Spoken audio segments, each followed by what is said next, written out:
Hey Credit Warriors, Credit Shifu here, and today we are going to be talking about how the wealthy and the successful view money and how that is different from everybody else. So, first of all, what do you see when you see this? Do you see $100? What if I told you this wasn't $100? All right, let's raise the stakes a little bit. What do you see when you see this? All right, looks like $1,000 there, doesn't it? But actually, this is not $1,000. What do you see now when you see, well, am I actually going to be able to do this? Hold on. This looks like $2,000. That took a lot of effort to do, actually. It's not $2,000, and we're going to talk about why. So, the average person may see $2,000 when they look at this, right?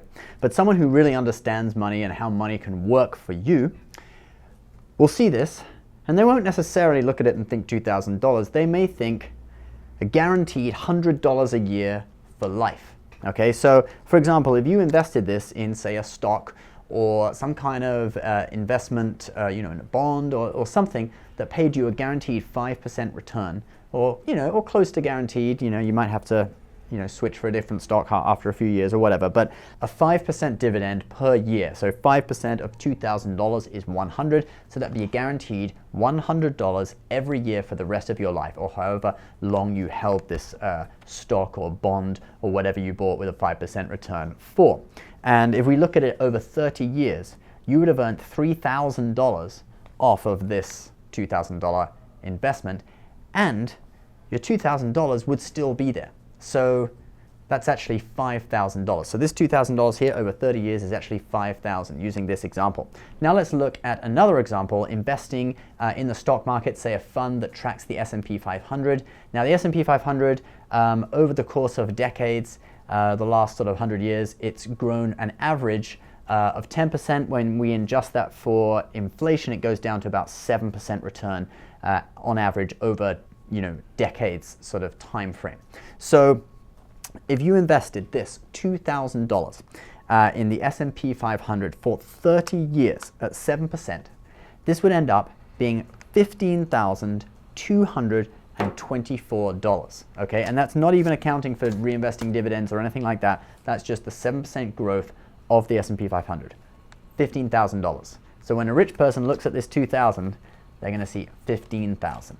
Now, if we then make some adjustments to that and we say, well, let's suppose that we have a 3% dividend as well, okay, coming from that fund, in addition to the 7% growth. So that's 10% annually, okay? This $2,000 invested for 30 years with a 10% return would end up being $34,898.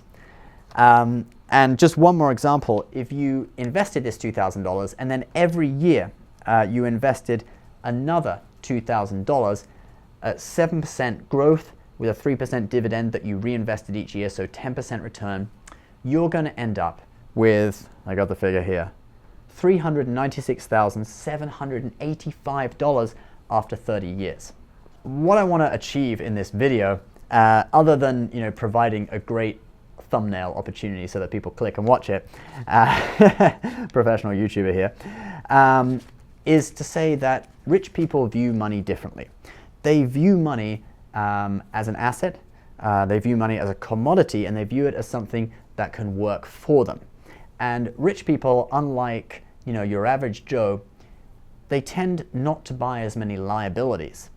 Rich people buy assets. So Robert Kiyosaki, in his book, Rich Dad, Poor Dad, he talked about this. He said the rich buy assets and the poor buy liabilities. And what that means is, let's say you buy a house or you buy a car.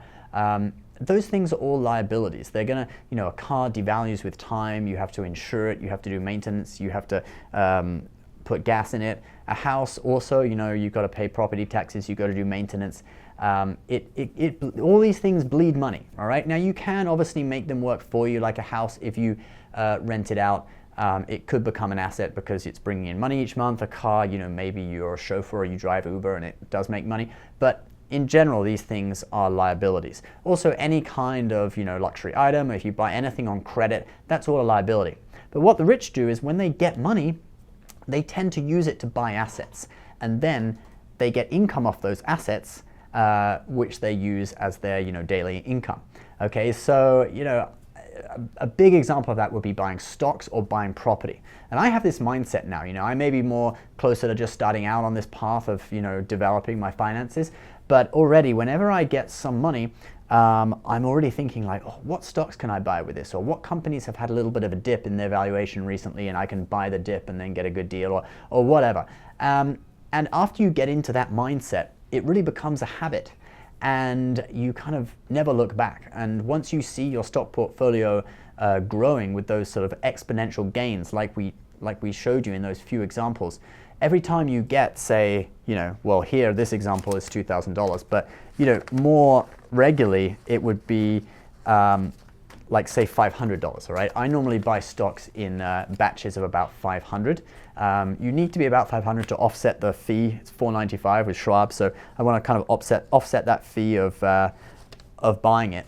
So each time I've saved up $500, I get really excited thinking like, what stock am I going to buy, and how is that money going to work for me? And I don't view that $500 as just $500.